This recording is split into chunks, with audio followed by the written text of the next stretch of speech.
Good afternoon and welcome to another story from my book, Shamanic Journey, Crossing the Portal 2020-2021. And this fourth part is called Study of Grief.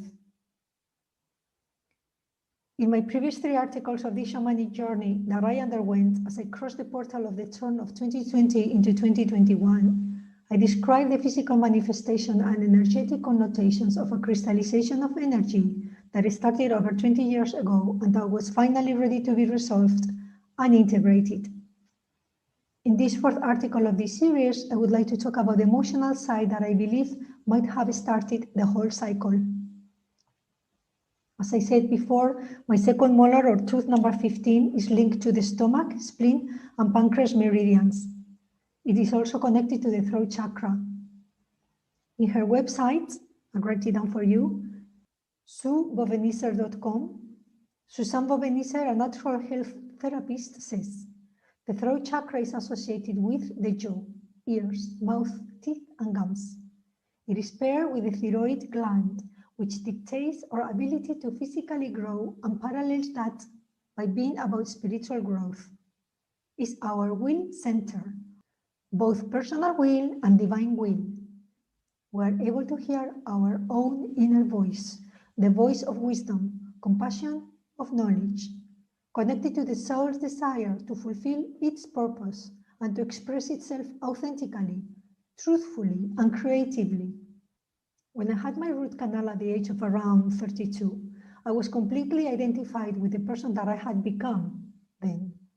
And aware of the deeper truths of life, I had not yet discovered spirituality, and I was far from being the person I was going to become. By society standards, I had a decent job, I was married, but inside I had a huge vacuum, like a hole in my soul, which I had no idea that I could actually have. I just felt displaced, disoriented, confused, and disempowered. I was trying to do everything by the book. In the outside, it might have superficially looked as if I had everything together, but closer look would certainly show that I was not expressing my soul's purpose, let alone creatively. And so I had a huge block in my throat chakra since my youth, shown in a chronic laryngitis. I had the need to write, but I didn't know how to. I wanted to sing, but my voice kept breaking or just disappearing. I wanted to communicate, but I always felt angry. Luckily, I released this block when I did my Reiki 2 course in around 2001, which is when I started to write. And the Spirit said one afternoon in my office when I was working, go home and sit at your computer. You will write your first book. And this book was The Hidden Gift, Developing Your Full Potential, available in Amazon. When we have teeth problems, I believe that it is the tip of the iceberg, just like my chronic laryngitis was, showing that there is an emotional imbalance which cascades down to the spiritual, mental, physical, and is linked to the throat chakra, which, by the way, is also the point of communication and integrity. So even when we don't realize it, problems in this area of the body show that we hold back our words and our beliefs, that we shut down inside at some level. And the result is not being able to express ourselves fully, denying our purpose and our destiny, and definitely not living our lives creatively. But often, we don't fully realize that we have a block in this chakra because we tend to explain away everything that makes us contest or denounce or limiting status quos. Very often, we don't fully realize that we have a block in this chakra. We tend to explain away everything that makes us contest or denounce or reality, as it is expected from others, as within our status quo. It is more of a survival technique, as we learn to say what is expected and keep quiet those words or thoughts that could put us in harm's way, be it physical or emotional, or simply perceived. We hold on to what we believe to be our emotional stability, because this is the only way we can actually keep our energies contained and function in society. These threats might not be real, but only perceived. However, to our minds, they are real. Just the same, any perceived threat to our mind, physical body, our emotional body, or spiritual reality is still a threat. So we shut down a part of ourselves, which becomes part of our shadow, unacknowledged and loved. The subconscious energy that is trapped in it, sooner or later will demand to be heard and seen. It is law. Faye Simpson, author and founder of Lucid Body, explains that when we are children, white cells travel from the bone marrow to the thymus, and through a chemical reaction, they become T cells, which become part of the immune system by migrating to the lymph nodes during puberty.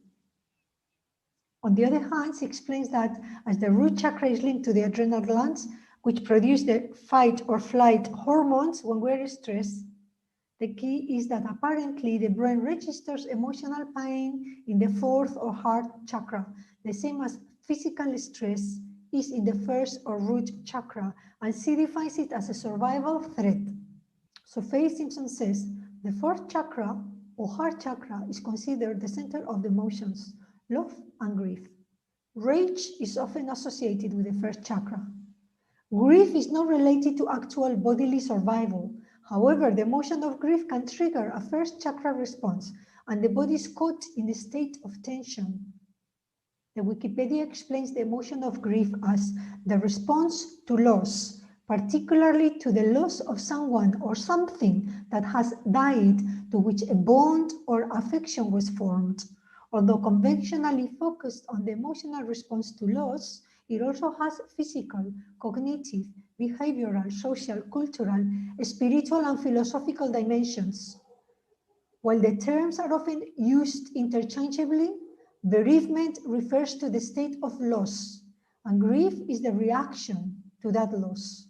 So imagine day in, day out, our brain perceives to be under attack, and we are not even conscious of it. In the process of surviving in our society, we leave parts of ourselves behind and don't realize that we are grieving. Lost or stolen dreams, unfulfilled or forgotten potentials, adventures and experiences not lived. It is a lot of loss, and it is a lot of grieving. So as we chip away at our wings piece by piece, we forget to fly. But the body, like a recording machine, keeps track of everything we think and we feel, suspended in the vibrational energy of our cells. As the mind consciousness that is us, we force ourselves to back off and ignore the early signs of imbalance. The cells do as told, but we pay a heavy price. It all bottles up, waiting for the time when it will come to charge us the interest accrued. And this interest is always on the negative column of our life's balance, and we can also call it karma. As it goes, the body registers perfectly and accurately all these breaches of integrity by releasing stress hormones that are not being acted upon because we're actually neither fighting nor flying. These stress hormones build up in our bodies, directed inwards as an attack, embedded within the vibration of our painful memories and emotions, become multidimensional and very difficult to track.